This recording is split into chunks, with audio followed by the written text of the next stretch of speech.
Assalamualaikum warahmatullahi wabarakatuh. Bismillahirrahmanirrahim. Alhamdulillahi rabbil alamin. Wassalatu wassalamu ala asyrafil anbiya'i wal mursalin wa ala alihi wa sahbihi ajma'in. Allahumma alimna ma yanfa'una wa anfa'na bima 'allamtana. Allahumma faqihna fid din wa 'allimna at-ta'wil wa zidna 'ilman ya rabbal alamin. Rabbi syrah li sadri wa yassir li amri wahlul 'uqdatam min lisani yafqahu qawli. Subhanaka la ilma lana illa ma 'allamtana innaka antal alimul hakim. Wa la haula wa la quwwata illa billah. Alhamdulillah, syukur kita pada Allah SWT pada malam ni dapat lagi kita menyambung siri kuliah kita.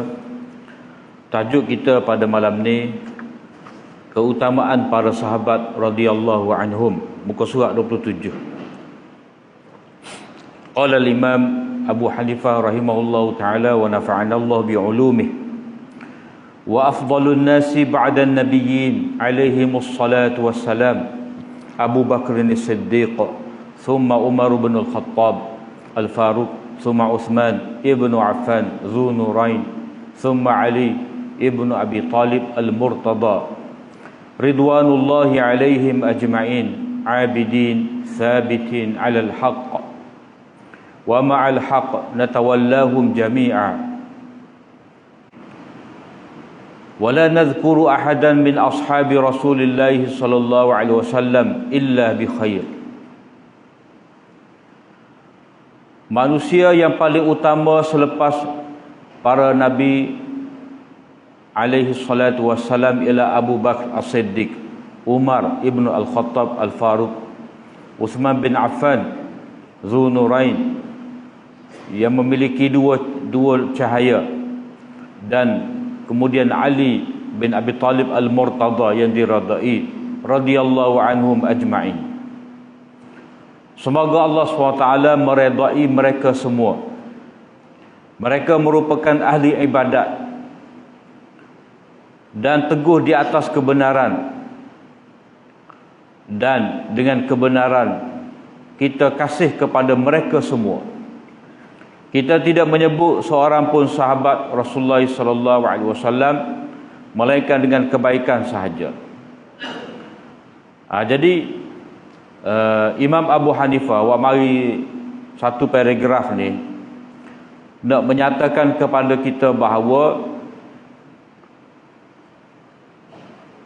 umat ini yang paling mulia adalah para sahabat. Yang ni orang yang hampir dengan Nabi sallallahu alaihi wasallam, generasi sahabat. Yang ni tidak ada khilaf di kalangan alim ulama ahli sunnah wal jamaah. Mereka mengatakan bahawa selepas daripada nabi-nabi, orang yang paling utama sekali, tinggi kedudukan di sisi Allah SWT adalah para sahabat. Dan ramai-ramai sahabat tu pula yang paling utama sekali adalah Abu Bakar as-Siddiq. Kemudian diikuti oleh Sayyidina Ali, kemudian diikuti oleh Umar al-Khattab, Uthman bin Affan dan Sayyidina Ali. Itu mengikut yang diterima oleh ahli sunnah wal jamaah.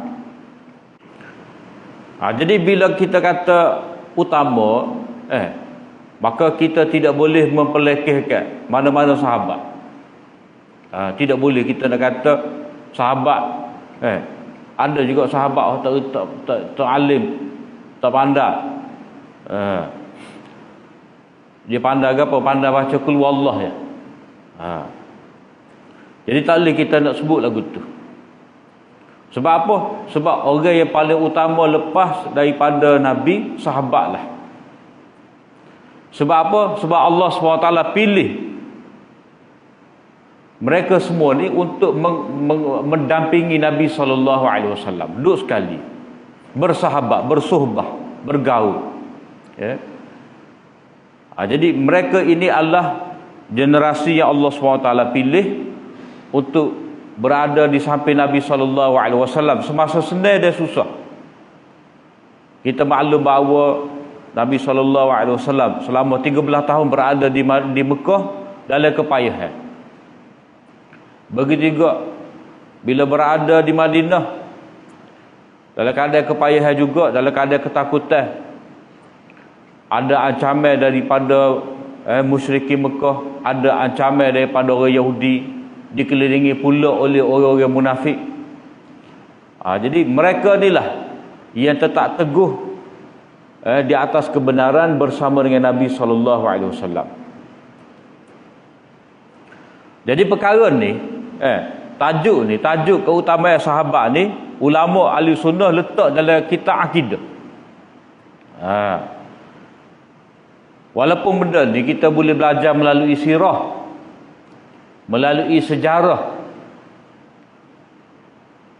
Cuma kalau kita belajar sirah ataupun sejarah ni, dia lebih tertumpu kepada peperangan ataupun pemerintahan sahabat.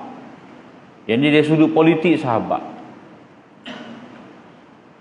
Jadi perbahasan ni ulama tarik letak bicara juga di dalam kitab akidah ni, ini nak menyatakan bahawa sebahagian daripada perkara-perkara yang mesti kita jelas, kita kena etikot, kita kena ada pegangan yang jelas dan tepat, itu masalah sahabat.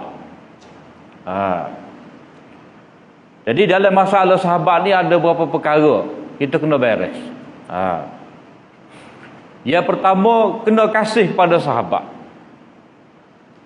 Wajib.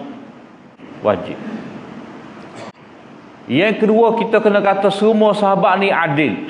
Jadi semua sahabat ni orang yang baik-baik, orang yang dipercayai.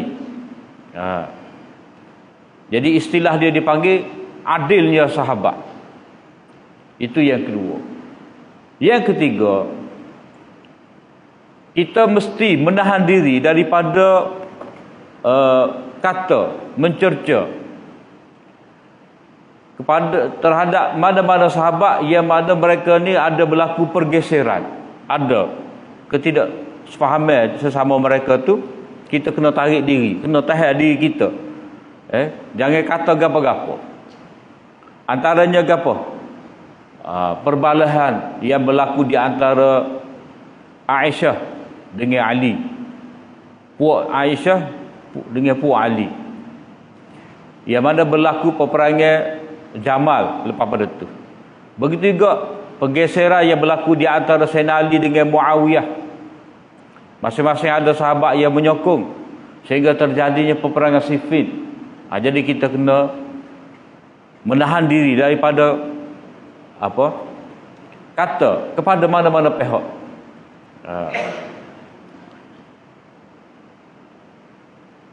Itu yang keberapa? 1, 2, 3, 4. Yang keempat, wajib kita mendoakan dan minta keampunan untuk sahabat. Yang kelima, kita kena kata sahabat ni sebagai ahli syurga, seperti mana yang Nabi SAW persaksikan. Kita kena akui. Wajib. Dan yang keenam, kita kena sabitkan bahawa sahabat-sahabat ni yang telah dipilih, dilantik menjadi khalifah, mereka adalah khalifah yang benar, mengikut kehendak Allah Ta'ala. Satu ni perkara.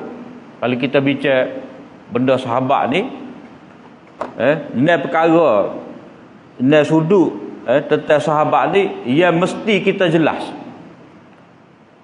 sebagai akidah kita, keyakinan, kepercayaan kita. Kalau ni sudut ni tidak beres, tidak jelas, kalau dia tu kata ahli sunnah yang diragui. Ada kita cek ni ahli bid'ah, tidak mengikut sunnah Nabi, tidak mengikut ketetapan berdasar kepada sunnah-sunnah Nabi, apatah lagi bercanggah dengan kehendak Al-Quran. Jadi kalau kita nak cek ahli sunnah tidak ahli sunnah, kita dengar percakapan mereka ni, kalau ni sudut ni tak beres, cek tidak ahli sunnah yang sejati, tidak original. Sebab apa? Sebab dia tu sama ada memang telah rosak akidah, pegangan dia terhadap sahabat telah rosak, ataupun dia telah diracuni oleh ahli-ahli bid'ah yang sesat. Yang mana dalam ramai-ramai puak yang mengaku dia Islam ni, sekian ramai puak yang ada ni, hak paling benci sekali kepada sahabat Nabi SAW ni tidak lain tidak bukan puak Syiah Rafidah, Syiah email 12. Dan inilah hak paling benci pada sahabat. Jadi macam-macam dan ni mencetuskan keraguan dalam fikiran umat Islam ni, sama ada dengan kitab mereka, dengan perbincangan mereka, dengan debat mereka, dengan da'ayah propaganda mereka, macam-macam mereka buat. Sama ada mereka menyatakan dengan senyap-senyap ataupun dengan nyata. Itu kita boleh nampak sikap Syiah. Jadi sahabat ni siapa dia? Mengikut yang disebutkan oleh ulama, sahabat ni, kalau dia tengok Nabi SAW dalam keadaan dia beriman, walaupun seketika, sahabatlah dia. Itu mudah. Satu tarikh yang mudah. Mana dia masa Nabi hidup dia beriman dan jumpa dengan Nabi walaupun seketika. Dia jumpa dengan Nabi dalam keadaan dia beriman, dia kira sahabat. Tapi kalau dia tu zaman Nabi ada dia tidak beriman, lepas daripada Nabi wafat baru dia beriman, itu tidak sahabat. Syarat dia iman dia tu masa Nabi ada dan dia jumpa dengan Nabi, dia kelih Nabi. Wa kullu man sahibahu walau sa'atan aw ra'ahu walau marrah fa huwa bidzalika afdalu min afdalit tabi'in. Itu kata Ibnu Abi Zaid dalam kitab Jami' dia. Setiap orang yang berdampingi dengan Nabi SAW walaupun seketika, mari jumpa, ataupun melihat walaupun sekali, maka dia adalah sahabat dan dia adalah paling mulia daripada sekalian tabi'in yang mulia, sahabat. Kemudian di sini Imam Abu Hanifah menyebut kepada kita 4 orang sahabat yang paling mulia. Empat orang sahabat yang paling mulia ni dia ambil kira dari sudut mereka ni orang yang duduk sekali dengan Nabi semacam sahabat Muhajirin ataupun sahabat Quraisy, yang mana mereka ni jadi khalifah sesudah Nabi, pegang jawatan memerintah, menegakkan agama tauhid, berjihad di jalan Allah Ta'ala, seperti mana Nabi SAW.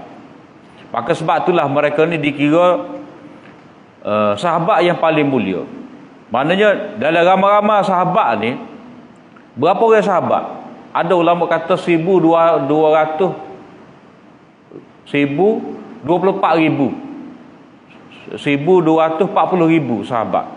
1,240,000 orang sahabat, lebih kurang. Ada ulama pilih setara tu. Jadi kira ini berdasarkan kepada buat haji wada' itu, pada waktu itu. Jadi sahabat 4 ni dikira sahabat yang paling utama sekali. Lepas tu kalau nak pecah pula banyaklah. Sahabat Muhajirin, mula-mula. Selama 10 tahun Nabi SAW berada di Mekah dengan susah payah mereka bersama dengan Nabi, ini adalah sahabat yang paling utama sekali. Di kalangan sahabat Ansar, hak mana hadir pada malam Lailatul Aqabah, itu diikuti oleh sahabat Ansar, hak berada pada malam Lailatul Aqabah, hak berjanji dengan Nabi nak menyediakan tempat kepada Nabi kalau Nabi berhijrah. Mereka sedia tempat, mereka akan sedia segala harta benda. Mereka tidak hanya beriman, tapi jemput Nabi untuk apa? Tetap tinggal di Madinah. Kemudian diikuti oleh sahabat yang apa? Yang terlibat dalam peperangan Badar. Itu seramai berapa orang? 319 orang. Orang kita baca 313 sama. 313 berkali dia kira mudah. 313. Tetapi bilangnya dalam riwayat Imam Muslim 319 orang.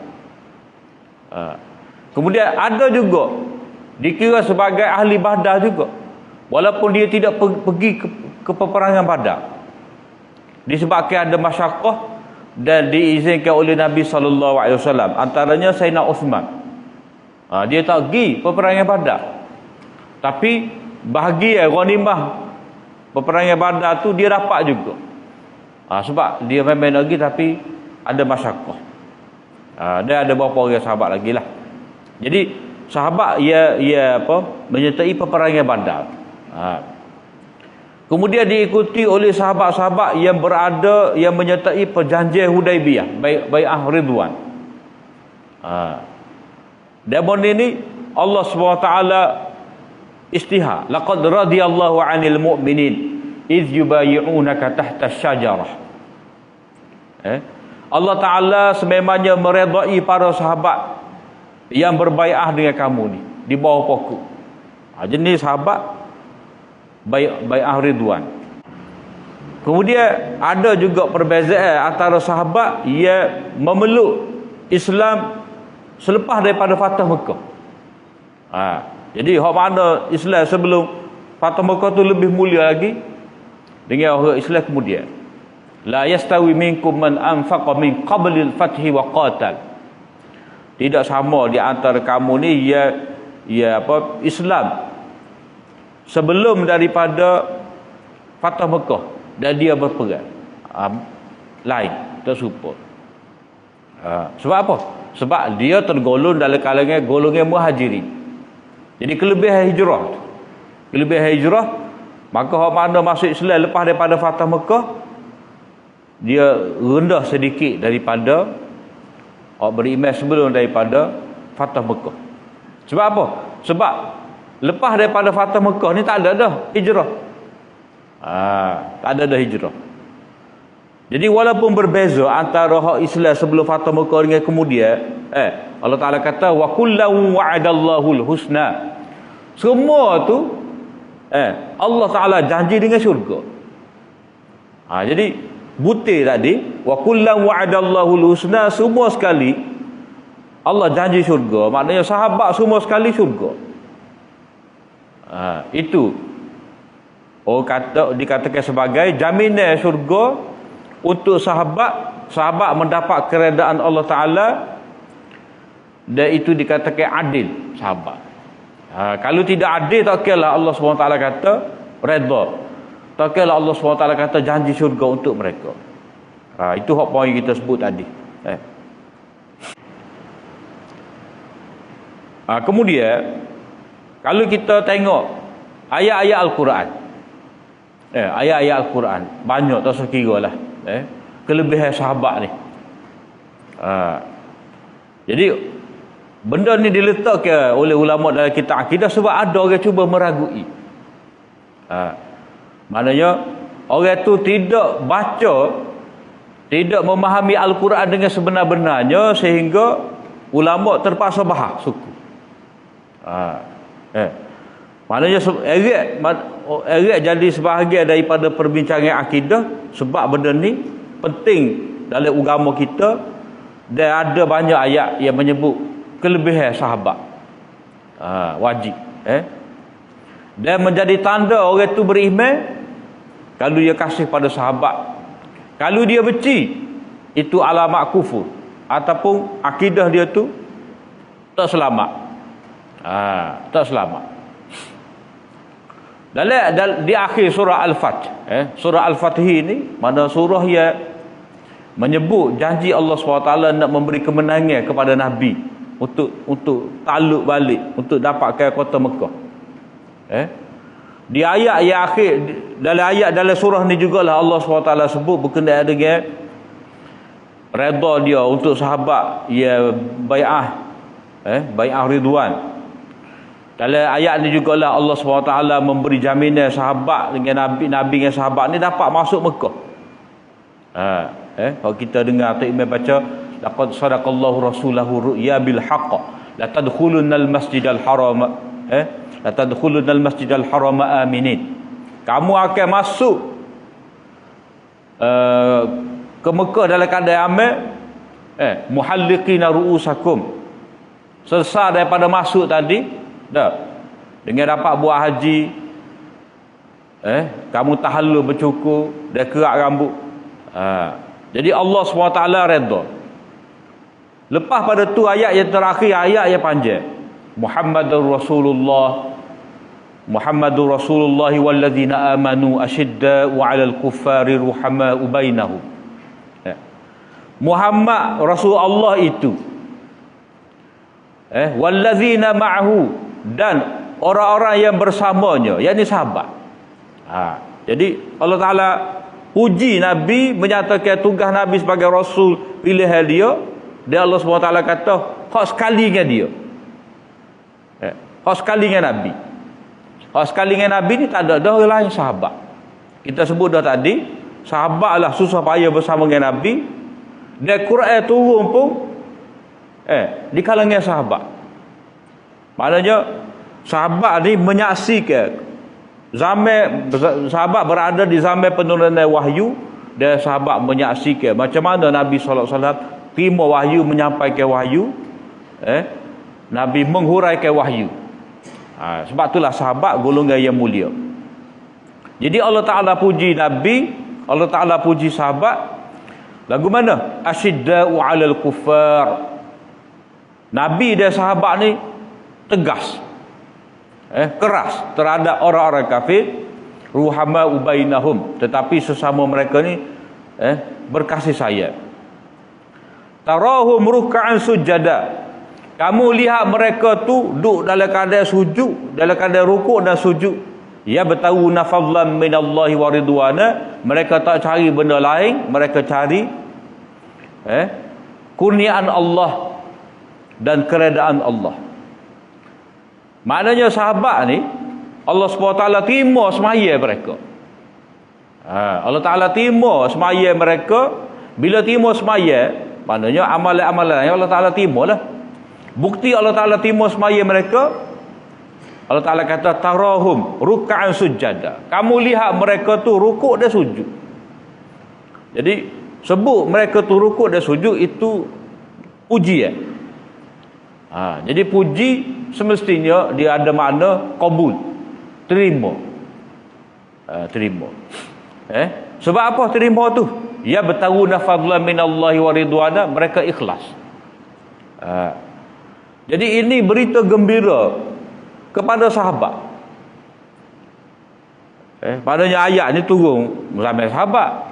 Orang mana dengan ayat ni memang sahabat lah. Jadi Allah sendiri memberi khabar gembira kepada sahabat semasa sahabat hidup lagi. Bisyarah untuk sahabat. Simahum fi wujuhihim min asaris sujud. Tanda mereka itu di wajah mereka kerana kesan daripada sujud. Maknanya ada tanda mereka tu sebagai orang ia beribadat sujud pada Allah Ta'ala. Tanda orang mukmin. Bukan tanda hitam tu dak. Tu masalah kulit. Dah hitam tu dak. Dia sensitif. Dia sensitif sebab tu dah jadi hitam. Cuma bolehlah kita nak kata itu tanda dia orang semaya. Dah hitam. Tapi ada juga ahli-ahli tasawuf, ahli-ahli sufi yang palsu. Dia nak suruh orang tengok dia ni sebagai orang yang kuat ibadat, orang yang berzikir. Dia nak orang akak dia, orang puji dia. Dia tanya semaya. Tak. Padahal benda ni dia jadi payah. Jadi tanda sujud tu bukan hak tu yang dikendaki oleh Quran. Dia ada sinar. Orang yang semaya ni kita cadah. Kalau orang tu jenis tak semaya lain. Kita tengok orang tidak beriman, kita cadah. Tak orang beriman, tak orang tidak beriman. Kalau di Malaysia ni payah kalau kita pergi alik Sia, alik Thailand, kita boleh tengok. Tak. Ni muka orang beriman lain. Muka orang Sia pun lain. Sebab muka kelis lebih kurang je. Kita ni tengok Melayu, ni tengok Cina, memanglah. Baik ke Cina tidak Islam. Tak nampak sangat beza. Kita nampak daripada awal perbezaan.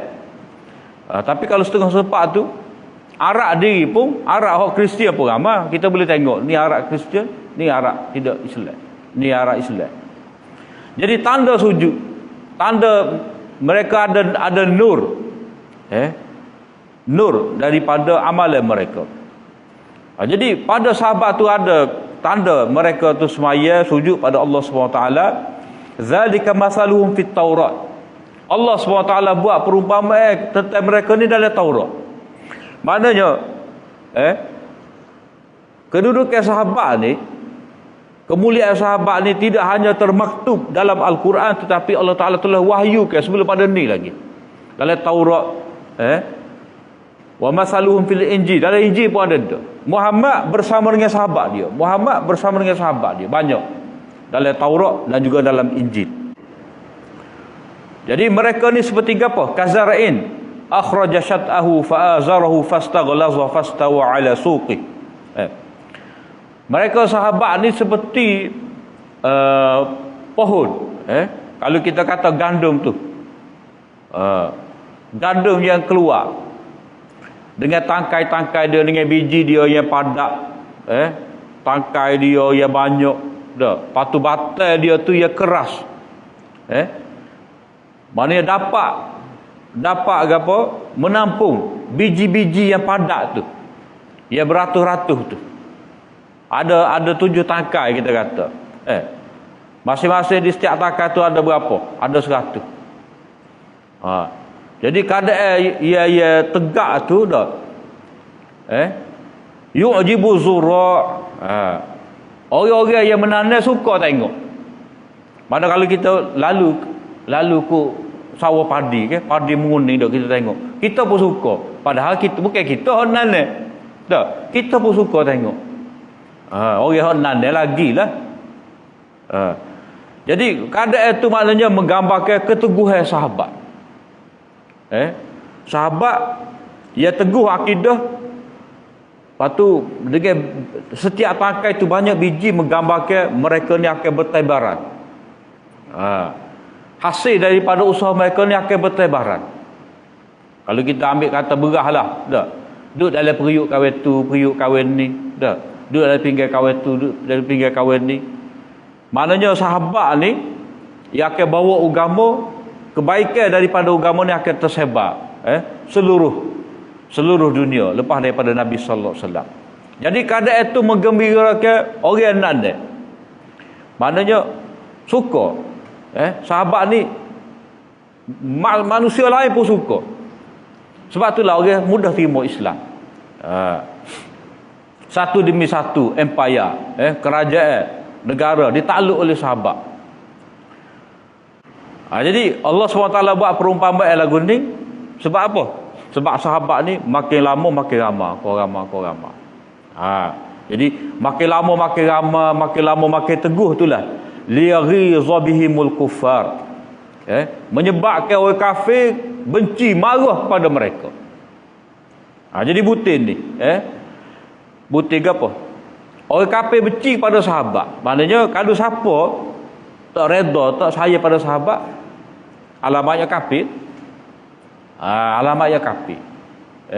Jadi kalau dia beriman, dia semaya tapi dia kecek semacam menggugat kedudukan sahabat, kita boleh tanya dia. Kena semok akidah. Sebab apa? Kita sebut dah tadi, sahabat ni lah ia diibaratkan seperti pohon zar ni, hak pokok, hak jenis mengeluarkan biji-biji gandum gapo semua tu. Mana tersebar. Jadi sahabat inilah yang bawa Islam kepada seluruh alam. Sahabatlah yang bawa agama kepada kita. Sahabatlah yang menjaga agama. Sebab itulah dalam perbincangan tentang keadilan sahabat ni, mengapa wajib kita kata sahabat ni orang adil, orang juru?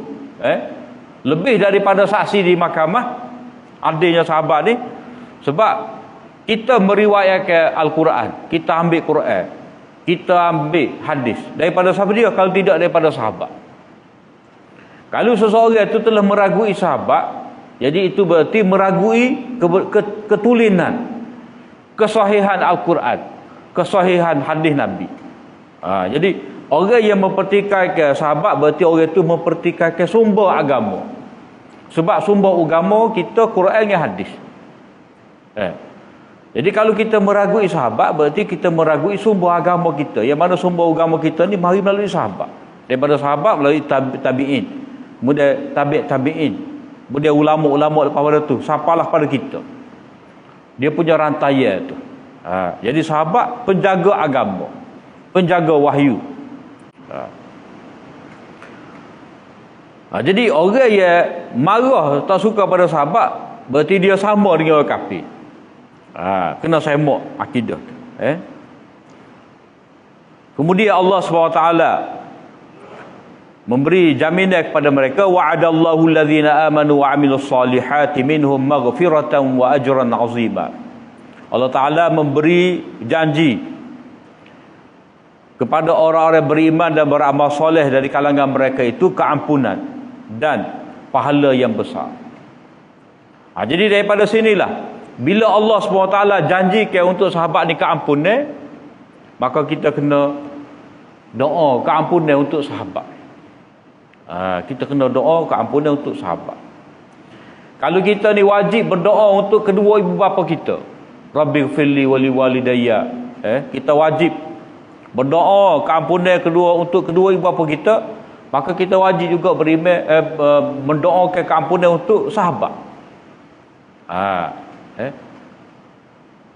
Kalau kita wujud ni dah melalui keturunan, wujud kita ni, wujud ada kita ni melalui tok nenek kita,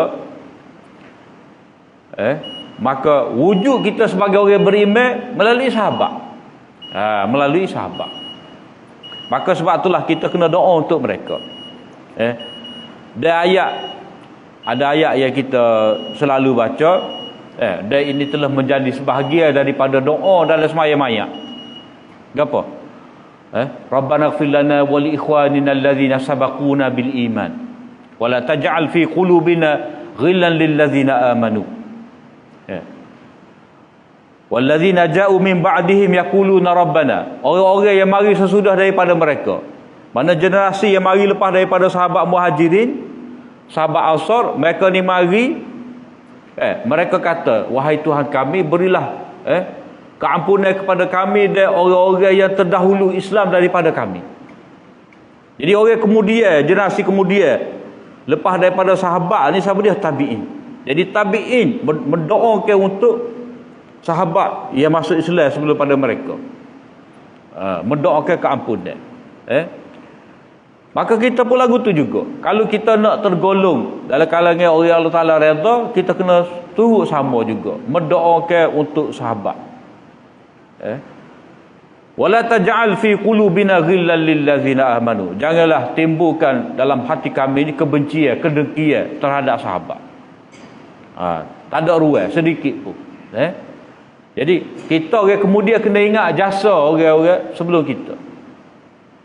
Kalau kita sebagai seorang anak murid, kita kena ingat jasa tok guru kita. Yang mana sesilah ilmu kita ni, sesilah keharanian kita ni, dia mesti berakhir dengan para sahabat. Sebab itulah tidak selamat akidah orang yang mempersoalkan sahabat. Jadi golongan yang paling banyak mencaci mencela sahabat ni buat Syiah lah. Mereka cetuskan macam-macam. Macam-macam dia timbulkan. Padahal ahli bait sendiri, Sebab orang Syiah ni dia akak Sayyidina Ali. Dia akak Husain. Dia akak Fatimah. Sedangkan mereka semua ni sahabat. Sesama mereka antara Abu Bakar dan Umar, Abu Bakar dengan Ali, Umar dengan Ali, Umar dengan Fatimah, Aisyah dengan Fatimah, Ali dengan Aisyah molek belaka. Molek belaka. Kalau kita nak sebut banyaklah. Antara bukti dia. Bukti mudahnya, lepas daripada Abu Bakar wafat, Sayyidina Ali nikah dengan janda Abu Bakar. Zaman Abu Bakar ada. Zaman Abu Bakar ada, yang mana lahirnya anak Sayyidina Ali ni Hasan. Hak sambut asal kita kata Tok Bidal tu siapa dia? Bini Abu Bakar lah, Asma binti Umais. Asma binti Umais. Jadi lepas daripada Abu Bakar wafat, Sayyidina Ali nikah. Lepas daripada Fatimah meninggal lah. Sebab masa hayat Fatimah tu Sayyidina Ali tak bini lain. Tak bini lain. Dia buat macam Nabi lah. Dia buat macam Nabi. Nabi tu masa ada Khadijah, Nabi tak nikah dengan perempuan lain. Jadi Sayyidina Ali lagu tu juga. Masa ada Fatimah tu dia tak nikah dengan perempuan lain. Lepas daripada Fatimah wafat 6 bulan lepas daripada Nabi wafat. Dah. Jadi Sayyidina Ali nikah dengan janda Abu Bakar, Asma binti Umais. Jadi masa Abu Bakar wafat tu ada anak. Ada anak tiri, Muhammad. Nama dia Muhammad bin Abu Bakar. Jadi Sayyidina Ali pegang. Sayyidina Ali jaga. Begitu juga Sayyidina Umar tu jadi menantu kepada Sayyidina Ali, Ummu Kulthum. Jadi kalau kita nak kutip bukti-bukti sejarah hubungan kasih sayang di antara keluarga Abu Bakar dengan keluarga Sayyidina Ali ni banyak. Sehingga salah seorang daripada keturunan Nabi yang dianggap sebagai imam Syiah, Ja'far as-Sadiq tu dia mari ikut keturunan Abu Bakar juga. Ikut keturunan Abu Bakar juga. Sebab apa? Sebab ayah Ja'far Sadiq, Muhammad Al-Baqir, dia nikah dengan Ummu Farwah. Ummu Farwah ni cucu cici Abu Bakar melalui kiri kanan. Alif ayah, alif mak, dua-dua tu sambung kepada Abu Bakar. Jadi dia besar sepupu, dia nikah sepupu. Lahirlah Ummu Farwah. Ummu Farwah ni nikah dengan Muhammad Al-Baqir. Nikah dua tu lahirlah Ja'far Sadiq. Sebab itulah Ja'far Sadiq dia kata aku ni dilahirkan 2 kali oleh Abu Bakar. Sebab alik ayah dia siapa keturunan kepada Abu Bakar, alik mak dia pun siapa keturunan Abu Bakar juga. Jadi Ja'far Sadiq kata aku ni dilahirkan oleh Abu Bakar 2 kali. Maknanya mari ikut Abu Bakar, dua rahim, melalui 2 rahim. Dan apa orang panggil Ja'far Sadiq? Sebab nak selarah dengan Abu Bakar As-Siddiq. Tapi kita duk serah-serah dak hak gelaran lebih tepat aja Ja'far Siddiq juga. Cuma orang tak suri nampak tu. Kalau kata Ja'far Siddiq jadi supaya Abu Bakar Siddiq. Sebab kalau Syiah nak tulis dalam kitab dia qala Siddiq. Kata Siddiq ni mana Siddiq Abu Bakar ke Siddiq Ja'far. Jadi alik demo tu tak apa sedap. Maka sebab itulah boleh jadilah dia tukar kepada Ja'far Sadiq. Tapi alik hamba ni kita duk baca-baca duk serah asal Ja'far Sadiq ni dia kena Ja'far Siddiq. Barulah masuk kok gelaran keturunan Abu Bakar As-Siddiq. Sebab Aisyah gelaran dia Aisyah Siddiqah. Hak ulama adalah ni. Kita aja jumpa orang-orang belah India, belah Pakistan, dia ada tulis belakang tu Siddiqi. Siddiqi. Kalau orang ngaji ekonomi, dia ada pakar ekonomi Islam. Dr. Nijatullah Siddiqi. Siddiqi ni dia keturunan Abu Bakar. Jadi hak mana keturunan Abu Bakar dia pakai gelar Siddiqi lah. Seperti mana hak keturunan Sayyidina Umar dia gelar Umari, dia ada. Al-Umari. Hak mana keturunan Sayyidina Uthman dia ada gelar Al-Uthmani. Gelar ni pun ada. Hak pakai gelar Uthman di ujung tu. Jadi nak ayat di sini hubungan antara keluarga Abu Bakar dengan Ali memang mesra. Mereka ni best. Jadi apa-apa yang dituduh oleh golongan Syiah yang kata Abu Bakar menganiayai Sayyidina Ali, menganiayai Fatimah, itu semua cerita yang karut. Hadis-hadis membuktikan bahawa salah. Sejarah sendiri kata salah. Kepercayaan itu semua adalah propaganda Syiah sahaja. Sebenarnya semua tu diredai oleh Allah SWT, dan kita kena percaya belaka ke semua sahabat-sahabat. Tak boleh nak kata sahabat tu sahabat ni sebagai kurang. Hatta serendah-rendah sahabat itu lebih mulia daripada 1000 wali. Cuma orang kita masalah lah. Dia lebih tu wali daripada sahabat. Kalau katanya Abdul Qadir Jailani, luah putih mata nak dengar. Tapi kalau kata sahabat tak berapa nyala. Itu nyakit orang kita. Kalau sebut tak wali, dah. Kalau sebut Abdul Qadir Jailani itu tak adalah khatimul aulia, penutup kepada wali-wali. Tapi kalau sebut sahabat, gitu. Itu penyakit. Ya, ada setengah daripada umat Islam.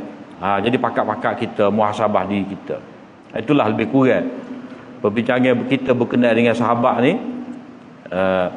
Nas sudut sahabat yang mesti kita jelas supaya kita ni menjadi ahli sunnah yang sejati. Apa yang baik daripada Allah SWT, apa yang kurang daripada kelemahan hamba, aku li qauli hadza wa astaghfirullah li wa lakum. Assalamualaikum warahmatullahi wabarakatuh.